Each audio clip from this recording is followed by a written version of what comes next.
Ministério da Saúde registra caso asu tata cidadão na Inhito e a Ermera Railaco. Asu sirane positivamente infectado vírus rabies. E a Lorença no recém alune a sua condição agressivo tata ema na Inhito e a posto administrativo Railaco município Ermera no tua informação husi direção nacional veterinária katak asu ne betata cidadão na Inhito ne positivo rabies. Diretor geral Instituto Nacional de Saúde Pública Timor-Leste ateten cidadão na Inhito ne behetan tata husi asu simo na vacina tuir gravidade ne bemakiha. Caso asu tata duni iha ba iha ikus liunene ami ba iha município Ermera ia caso na asutata Railaco na caso registro asutata ami registro na asutata nomos tuir mai ami irmos sira registro mos asutata tuir informação no sira na bema ka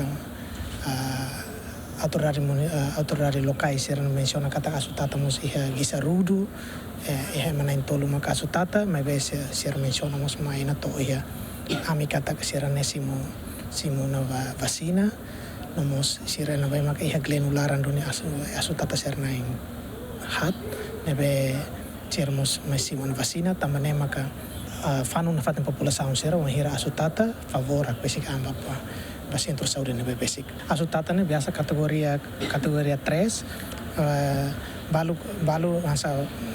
na kloke balu nebe maka sa tata ko state mai be idane hanesan ana to menciona det kata idane ne lao hotune ne baheta na assistência médica. Tuir dados susi serviço saúde município Ermera resista ona cidadão na ida mate tamba vírus raiva também governo municipal forma uma equipa task force o de halo prevenção no combate vírus raiva atula bele hadaetan ia município Ermera. Dadau ne Ministério Saúde resista ona cidadão timoruan nain rihunida atus hat liu mak asu tata ia território nacional usi número ne nain atus 5 hitunulu resinen mak categoria risco ba vírus raiva. Santina de Jesus, Romaldo Neves, GMN.